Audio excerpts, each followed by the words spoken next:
Bismillahirrahmanirrahim. Assalamualaikum warahmatullahi wabarakatuh. Raditu billahi robba wabil islami dina wabi muhammadin nabiyya wa rasulah, amma ba'du. Yang saya hormati dosen pengampu mata kuliah hukum pajak dan rekan-rekan sekalian yang saya cintai dan saya banggakan. Pertama-tama marilah kita panjatkan puja serta puji syukur kita kehadirat Allah Subhanahu wa taala, dan salawat serta salam senantiasa tercurahkan kepada baginda alam Nabi besar Muhammad Sallallahu Alaihi Wasallam. Pada kesempatan saya akan mempresentasikan hasil kinerja saya, yaitu yang berjudul Asas Pemungutan Pajak.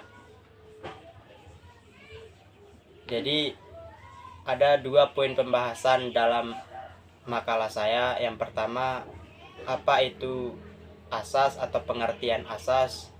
Selanjutnya yang kedua, asas pemungutan pajak menurut para ahli. Kita masuk ke poin pembahasan pertama. Apa itu asas? Asas secara umum atau secara garis besar merupakan dasar atau hukum dasar, sehingga dapat dipahami bahwa asas adalah prinsip dasar yang mengenai acuan berpikir seseorang dalam mengambil keputusan-keputusan yang penting di dalam hidupnya. Jadi asas merupakan hukum dasar atau dasar di dalam mengambil keputusan-keputusan penting. Selanjutnya, asas pemungutan pajak menurut para ahli.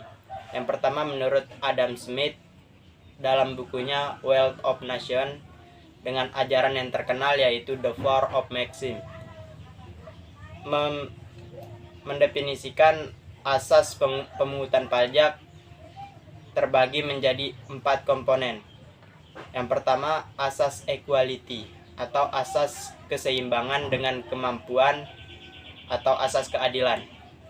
Merupakan pemungutan pajak yang dilakukan oleh negara harus sesuai dengan kemampuan dan penghasilan wajib pajak. Negara tidak boleh bertindak diskriminatif terhadap wajib pajak. Jadi itu asas equality. Selanjutnya, asas certainty atau asas kepentingan hukum atau kepastian hukum, yaitu semua pungutan pajak harus berdasarkan undang-undang, sehingga bagi yang melanggar akan dapat dikenai sanksi hukum. Itu asas certainty atau asas kepastian hukum. Selanjutnya, asas convenience of payment atau asas pemungutan pajak yang tepat waktu, atau juga asas kesenangan. Merupakan pajak harus dipungut pada saat yang tepat bagi wajib pajak, saat yang paling baik. Misalnya di saat wajib pajak baru menerima penghasilan atau di saat wajib pajak menerima hadiah. Selanjutnya, yang terakhir menurut Adam Smith, asas efisiensi atau asas efisien atau ekonomis, yaitu asas biaya pemungutan pajak yang diusahakan sehemat mungkin. Jangan sampai terjadi biaya pemungutan pajak lebih besar dari hasil pemungutan pajak. Jadi itu asas pemungutan pajak menurut Adam Smith. Selanjutnya, menurut W.J. Lengen, terdiri dari 5 komponen, yaitu asas daya pikul. Yang kedua, asas manfaat. Yang ketiga, asas kesejahteraan. Dan yang keempat, asas kesamaan. Dan yang kelima, asas beban yang sekecil-kecilnya. Jadi itu menurut asas pemungutan pajak menurut W.J. Lengen. Asas pemungutan pajak menurut Adolf Wagner. Pada asas-asas pemungutan pajak menurut Adolf Wagner disebutkan ada 4 asas dengan penjelasan sebagai berikut. Yang pertama, asas politik finansial, yaitu pajak yang dipungut negara jumlahnya memadai sehingga dapat membiayai atau mendorong semua kegiatan negara. Yang kedua, asas ekonomi, yaitu penentuan objek pajak harus tepat. Misalnya, pajak pendapatan pajak untuk barang-barang mewah.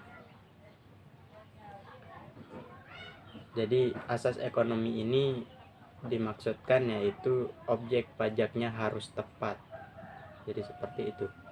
Yang kedua, asas keadilan, yaitu pungutan pajak berlaku secara umum tanpa diskriminasi. Untuk kondisi yang sama diperlakukan sama pula. Jadi tidak ada diskriminasi sama sekali. Jadi itu asas pemungutan pajak atau asas keadilan menurut Adolf Wagner. Selanjutnya asas administrasi, yaitu menyangkut masalah kepastian perpajakan, seperti kapan, di mana harus membayar pajak, keluasan penagihan, bagaimana cara membayarnya, dan besar biaya pajaknya. Jadi ditanggung semua di dalam administrasi. Jadi itu asas pemungutan pajak. Selanjutnya asas yuridis, yakni segala pungutan pajak harus berdasarkan undang-undang atau peraturan yang berlaku di suatu daerah tersebut atau di suatu negara tersebut. Jadi itu asas pemungutan pajak menurut Adolf Wagner. Jadi kiranya seperti itu 3 asas pemungutan pajak menurut para ahli. Jadi rekan-rekan sekalian, pemungutan pajak ini tidak dilakukan serta-merta oleh negara. Jadi semuanya memiliki landasan, semuanya memiliki asas di dalam pemungutan pajak. Jadi negara tidak memungut pajak kepada warga negaranya secara serta-merta. Jadi semuanya memiliki aturan-aturan dan diatur di dalam undang-undang atau peraturan di suatu negara tersebut. Jadi kiranya seperti itu poin pembahasan mengenai asas pemungutan pajak pada mata kuliah hukum pajak.